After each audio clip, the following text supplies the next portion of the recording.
Rutshuru, au Nord Kivu, où au moins 20 personnes ont été tuées la nuit de mardi. La vice-premier ministre de l'Environnement et Développement durable. Le président de l'Assemblée nationale a tenu par visioconférence. La Cour d'appel de Kinshasa, Gombe, a acquitté jeudi 23 juin 2022. Le journal est fini, madame, messieurs. Merci de votre attention soutenue Sur Canal Congo Télévision. Au revoir.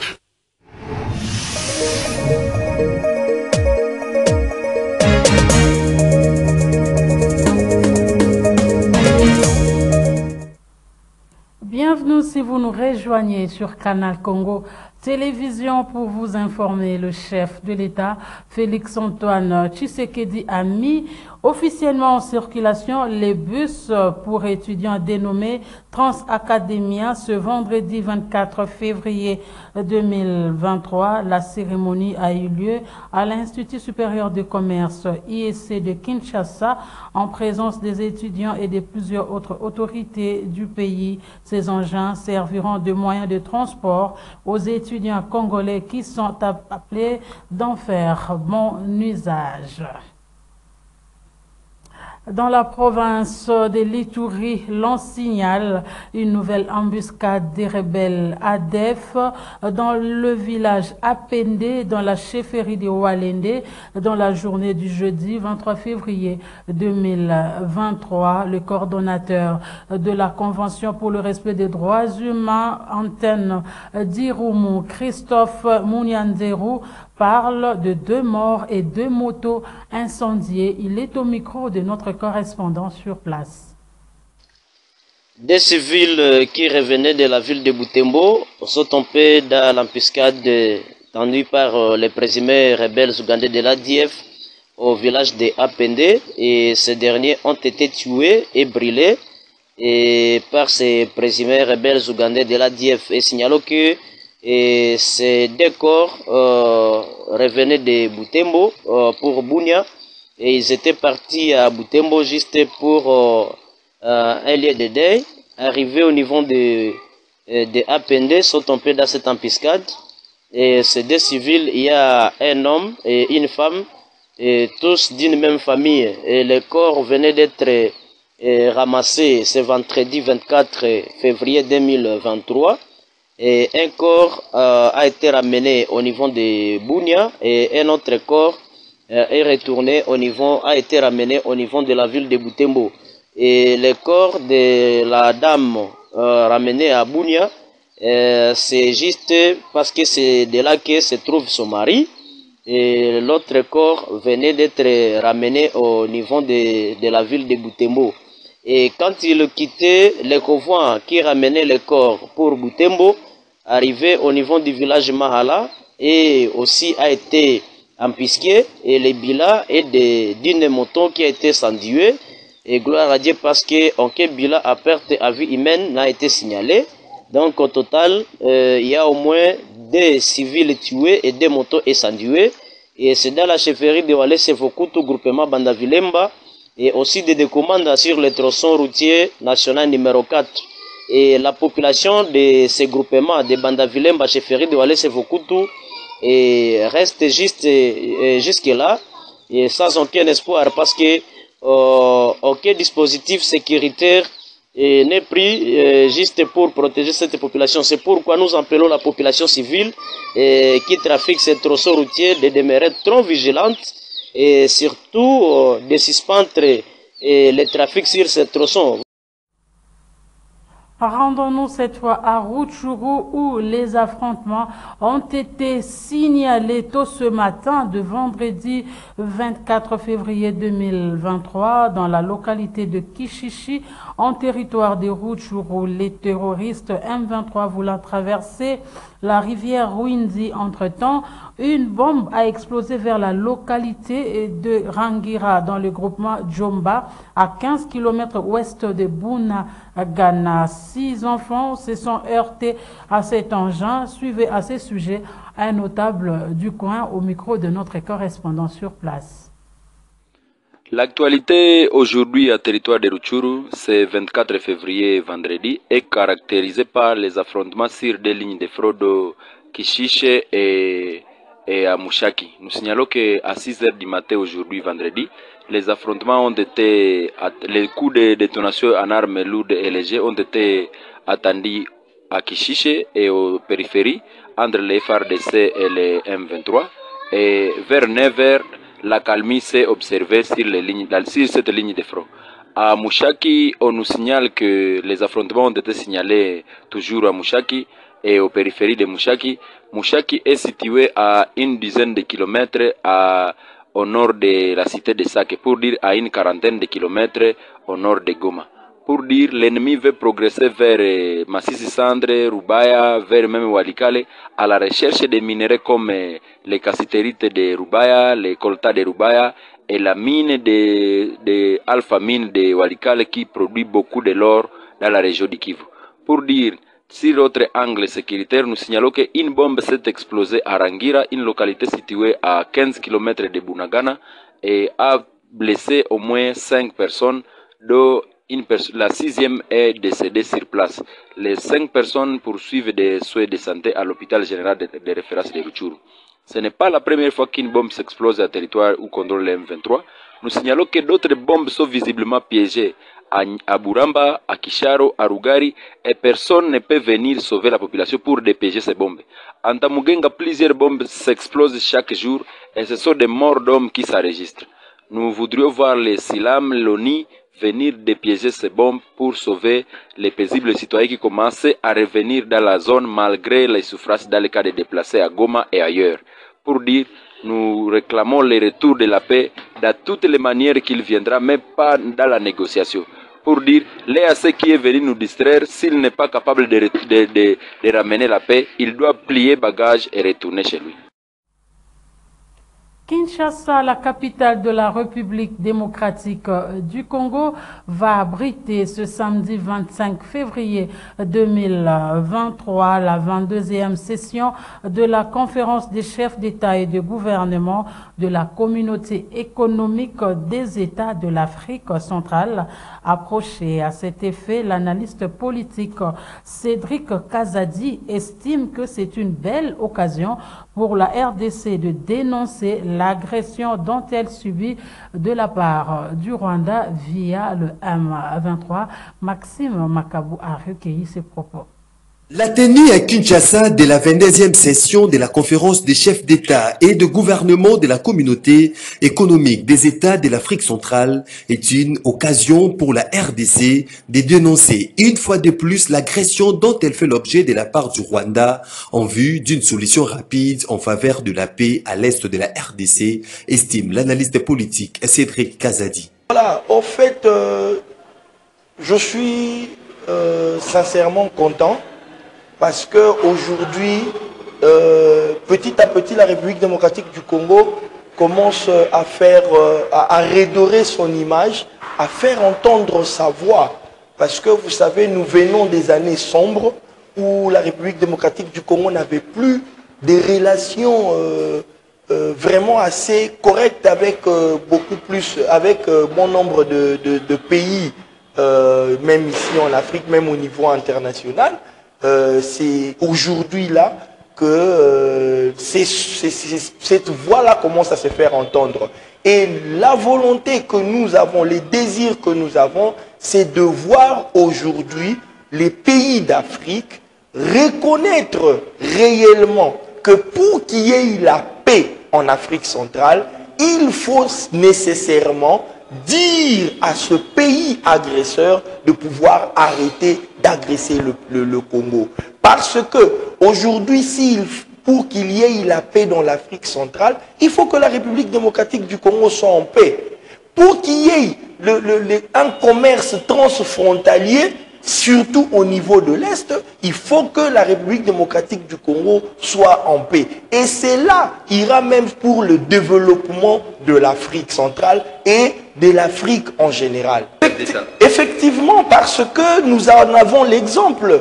Nous en avons l'exemple partout où le chef de l'État est passé, dans toute réunion, sur la table, il y a la question de l'Est de la République. Et cela démontre que nous sommes déterminés à ce que nous puissions retrouver la paix au niveau de l'Est. Prenons cette nouvelle de la Cinco avant de poursuivre ce journal. Dans un communiqué rendu public ce vendredi 24 juin 2023, la mission d'observation électorale de la Cinco SCC exprimant son indignation face aux informations faisant état de la détention des matériels électoraux sensibles de la CENI par des individus qui n'en ont pas qualité, demande qu'une clarification soit faite pour ne pas compromettre la crédibilité du processus électoral. À cet effet, elle recommande la tenue du procès public pour les individus interpellés et invite la CENI d'organiser un inventaire des matériels électoraux sensibles commis dans le processus d'enrôlement. Nous y reviendrons avec force et détails dans nos prochaines éditions. Par ailleurs, le sénateur Valentin Guérengo a offert un don des équipements médicaux au centre médical spécialisé de la Société commerciale de transport et port, don réceptionné ce vendredi 24 février 2023 par le PCA et le DG de cette entreprise publique. Pauline Mboyo nous en dit plus dans ce reportage. Un véritable intermédiaire entre le pouvoir et la population, le sénateur Valentin Guérengo est allé donner un coup de pouce au centre médical spécialisé de la Société commerciale de transport et port Exonatra. Son souci étant de voir ce centre continuer comme toujours à bien prendre en charge les malades. Ancien de la SCTP, Valentin Guérengo leur a apporté des équipements médicaux, produits médicaux et autres. Question de partager ce qu'il gagne. Je suis élu de la ville de Kinshasa. Je suis un ancien de la SCTP. J'ai été soigné ici, ma femme, mes enfants. Et en tant qu'agent SCTP en détachement, dès que je prendrai ma retraite, je suis toujours lié à la SCTP. Ce qui veut dire que je continuerai toujours à être soigné ici, ma femme, mes enfants, jusqu'à la fin de ma vie. Donc pour moi, ce que je fais, c'est bon de constater que je fais pour les autres, mais je le fais pour moi-même également et pour la communauté. Vous savez, il faut naître quelque part. Et quand vous naissez quelque part, vous reconnaissez vos origines, Dieu va vous bénir. C'est ce que j'ai fait et je pense que je continuerai à le faire parce que c'est un premier geste que j'ai posé. Le chef de l'État veut que le social soit bien fait. Et comme nous sommes dans le social, il faut chercher par tous les moyens à satisfaire la population. Nous sommes l'intermédiaire entre le pouvoir et la population. Quand je dis pouvoir, c'est l'exécutif, et pour la population, nous sommes l'intermédiaire. Nous prenons vos préoccupations, nous ramenons au niveau supérieur et de la même manière, nous ramenons au tout. Voilà pourquoi c'est que le peu que j'ai, le peu que je gagne, je ne peux pas me les disposer de moi-même. Il faut que la communauté en bénéficie. Voilà pourquoi je fais ce geste. C'est le PCA et le directeur général de la SCTP, Martin Lokusa, qui ont réceptionné ce don de ce fils maison Valentin Guérengo, qui ne les a pas oubliés, bien qu'appelés à d'autres fonctions. Fortement ému de voir que les fils maison, même s'ils sont partis ailleurs, continuent à venir nous encourager. Parce que ce que nous faisons, comme le sénateur l'a dit, sans trop redire les choses, on les fait pour nos populations, pour nous-mêmes. Et ça, c'est l'exigence du chef de l'État.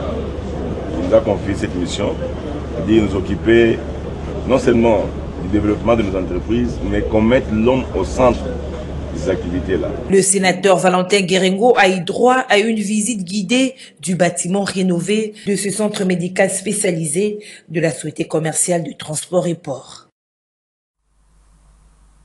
Sachez également que le député national Grégoire Kiro a lancé un appel aux jeunes de la province du Nord Kivu à s'enrôler massivement dans l'armée pour barrer la route à l'organisation, à l'agression plutôt rwandaise via le AM23 qui vise à balkaniser l'Est de la République démocratique du Congo. Suivez le député Grégoire Kiro au micro de notre correspondant sur place, Joël Kamabou. Donc, enrôlons-nous massivement de manière à ce que nous ayons des conseillers municipaux compétents, de manière à ce que de fil en aiguille, on passe de conseillers municipaux, disons des conseillers communaux, conseillers municipaux, aux maires qui seront élus effectivement par la population de Béni au travers de ces élus, de ces messages. Donc il faut que nous ayons assez de députés nationaux. Il faut que nous ayons assez de députés provinciaux pour pouvoir peser notamment dans la désignation des autorités provinciales. Vous voyez? Donc nous sommes venus apporter ce message-là du président Moussa ici. Et le troisième message concerne l'engagement citoyen qui doit être celui de la population de Béni et surtout des jeunes. Vous savez, vous connaissez les défis sécuritaires auxquels fait face notre pays. Il y a des risques très sérieux de balkanisation, il y a une déstabilisation extraordinaire qui nous vient de certains États malheureusement, et il y a l'obligation, il y a la nécessité absolue en ce qui concerne la jeunesse de s'enrôler dans l'armée. Il faut s'enrôler, il n'y a que vous la jeunesse qui pourrez sauver la patrie. Tout à fait autre chose. Un nouvel ouvrage dans les kiosques et librairies, Espace Ubangui, c'est son intitulé. L'auteur, c'est le professeur Jano Mokili Danga Kassa et l'ouvrage a été porté sur fond baptismaux par le professeur Kambai Boacha. Autre détail avec Moro Njambe dans ce reportage.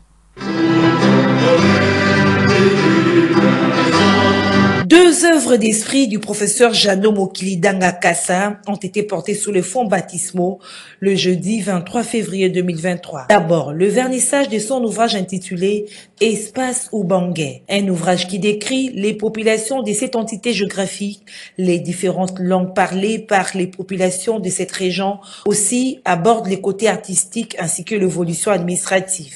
L'auteur a donc circonscrit ses recherches sur un coin qu'il connaît bien. Je décris aussi l'évolution administrative depuis l'État indépendant du Congo, en passant par le Congo colonial ou Congo belge, et puis la période post-coloniale.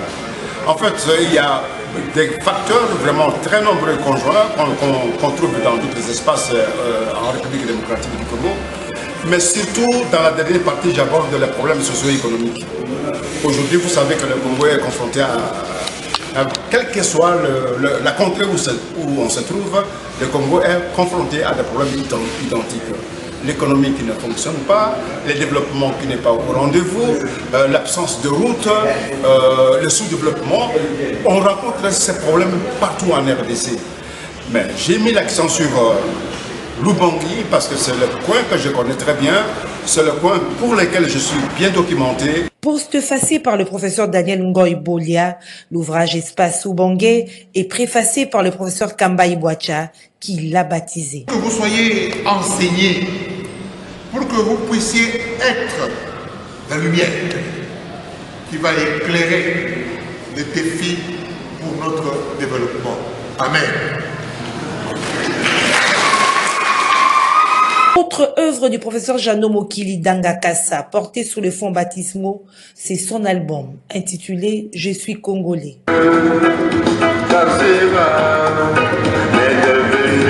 De la musique patriotique, éducative, avec un message qui éduque la jeunesse. Quand j'écris un ouvrage, il y a très peu de chances qu'on puisse avoir un grand nombre de personnes qui vont lire cet ouvrage-là. Mais quand je mets les mêmes messages dans la musique, beaucoup de gens auront accès parce que nous sommes encore une société qui est dominée par l'oralité. Et donc les gens accèdent plus facilement à ce qui est oral. Et donc la musique, c'est un vecteur qui est utilisé. Alors je me suis dit, si je mets mon message dans un livre, peut-être très peu de Congolais seront au courant. Mais en le mettant dans une œuvre artistique comme la musique, un album, je pense qu'il y a une petite chance que beaucoup de gens puissent y accéder. La cérémonie a eu lieu non seulement en présence du représentant du ministre de la Jeunesse, mais aussi de plusieurs personnalités, éminents professeurs, ainsi que des apprenants.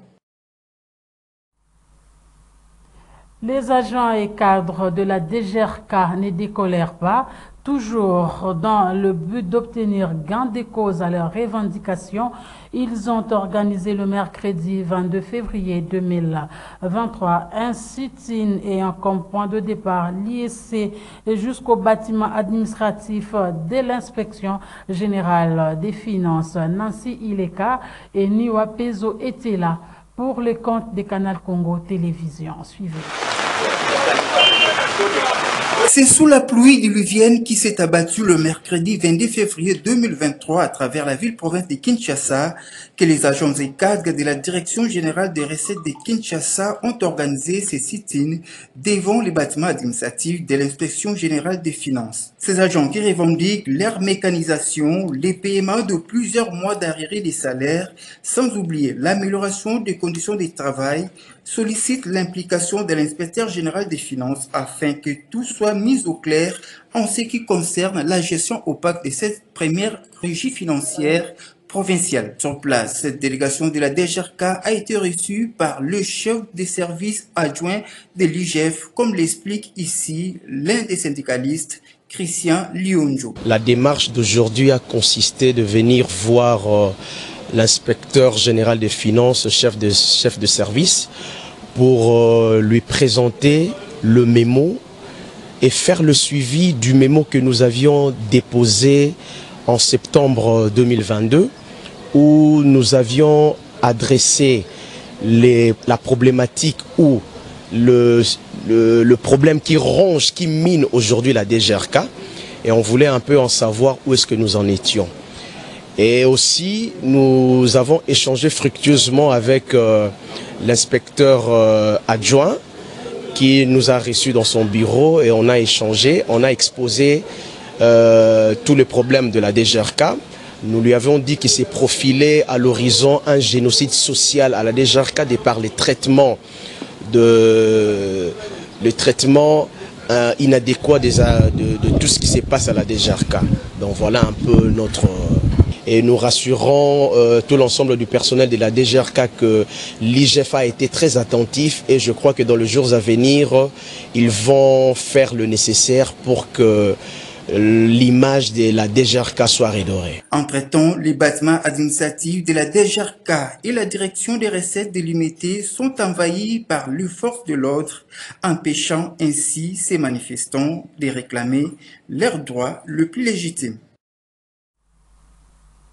Gros plan sur le métier des couturiers, en tout cas ce métier perçu comme seul apanage des enfants moins intelligents. Pourtant, ce n'est pas le cas. Dorcas Vanet a rencontré un couturier professionnel.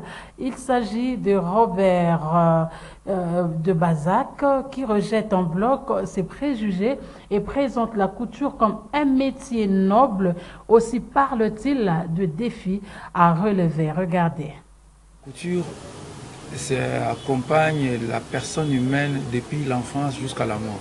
Couturier professionnel, Robert Desbazac rejette en bloc l'idée selon laquelle ce sont les enfants moins intelligents qui sont orientés vers l'option coupe couture. Mauvaise conception de la chose, parce que vous allez comprendre que dans notre pays, les gens sont plus inspirés par la musique. Il y a eu une fameuse chanson qui a été chantée pour des artisans, disant que les gens qui font de la couture de métier ne sont pas sérieux. Les gens se sont accrochés à cette chanson-là pour diaboliser tous les secteurs de la mode. Mais la mode, ce n'est pas la couture seulement. La couture est dans la mode. Alors si vous ne brillez pas déjà à l'école, vous ne savez pas bien répondre, vous ne savez pas bien calculer, vous ne savez pas bien lire, vous ne savez pas bien écrire, dans la couture, vous ne ferez rien. La couture, c'est plus que les droits. Faire la couture, c'est plus qu'un couturier, c'est plus qu'un juriste en matière de ce qu'un couturier doit avoir comme bagage et comme calcul scientifique. Parce que le droit a été écrit, vous lisez et vous appliquez les règles. Mais la couture, vous calculez chaque jour, chaque instant, vous êtes millimétré. Vous allez comprendre que la mathématique accompagne un couturier du début à la fin de la production. Pour les responsables de la marque Debazac, la politique commerciale de notre pays ne favorise pas aux nationaux d'avoir accès au matériel adéquat de couture. La clientèle, quand elle vient vers nous, elle nous compare déjà avec les habits qui sont sur les terrains. La politique commerciale de notre pays n'a pas favorisé les autochtones ou bien des nationaux pour produire en quantité. Nous n'avons pas droit au matériel adéquat, nous n'avons pas droit au tissu, nous n'avons pas droit à une bonne formation en la matière. Ça c'est un. De deux, il y a aussi un problème. Des machines que nous utilisons aujourd'hui pour la plupart d'occasions ont été achetées dans ce que nous appelons communément les bilocos ou bien dans des machines de seconde main. Nous n'avons pas droit au matériel. Parce que l'Europe qui fabrique des machines et la Chine, il y a des machines spécifiques qu'on ne peut pas vendre dans le pays du tiers-monde. Faute de quoi, ils vont produire et ils vont vendre. La couture est une affaire de beaucoup d'argent, reconnaît Robert Debazac. Les Congolais puissent comprendre que la couture, c'est une affaire commerciale et économique. Les couturiers congolais peuvent devenir des millionnaires si ils nous font confiance et viennent vers nous. Nous soutiennent dans ce que nous faisons. Robert Debazac, un bon couturier professionnel, spécialisé dans la confection de vêtements. Il comprend la demande de ses clients, il fait preuve d'habileté et de rapidité d'exécution. Toujours en société, sachez que des eaux stagnantes ont envahi l'avenue du marché dans la commune de la Gombe, non loin de l'hôtel de ville de Kinshasa, une situation qui empêche le passage aux piétons 3 jours après la pluie diluvienne qui s'est abattue dans la capitale. Gisèle Etoko et Bob Nzamba ont établi ces constats. C'est un véritable lac artificiel qui s'est créé ici sur l'avenue du marché, à quelques mètres de l'hôtel de ville de Kinshasa. Une situation qui empêche les passages aux piétons, aux conducteurs des motos et des véhicules. De l'eau encore visible sur les lieux 3 jours après la pluie diluvienne. Les manques de curage des conduites d'eau bouchées en seraient la cause, d'où l'inquiétude de la population. Situation au 3e jour, depuis le matin avant-hier jusqu'à aujourd'hui, moi je suis là. Il y a beaucoup de gouverneurs bureau nous sommes à tout bout mais de éviter et pas naïe mon gonda et si il y a des bureaux naïe 4 jours, moi je suis sur place. Solution mauvaise. Donc ils ont passé d'abord aux autres sociétés. Si les autres étaient catés, donc ils ont manqué à gagner pour la station. Donc ils ont bien été. Car le rôle DHL, moi je vais cliver côté aux station. Moi je vais cliver à Ezaté. Pour moi ils ont 4e jour. Maï Oyo, vu que dans la station, on a vu que la station Oyo, ceux qui vont être à l'issue, tout va être. Parce que ça peut déranger chaque fois au bout de bêta. Il faut que Maï soit dans la station. Bon, dans la sortir de ville. Balabala oyo ndi balabala ezolungwa pouvoir dire bo sortir de ville yebisa ngai ngobila soki ayaka kokota hotel de ville na bureau na ye moko alekela nzela nini parce que mai oyo e encadré do ezaneti ezipi liboso ya lopango na ye siko yebisa ngai ye pa alekaka na mai yango atrouvaka solution te me aoleka na mai na ndenge diabo to na ndenge normal. Le gouvernement provincial de Kinshasa appelé à se pencher sur la mise en place d'un fonds de construction de nouveaux collecteurs d'eau, des ouvrages importants pour la sauvegarde de nos routes. Ce journal est terminé. Mesdames et messieurs, merci à vous de l'avoir suivi. Je vous retrouve demain à la même heure et avec le même plaisir. Au revoir.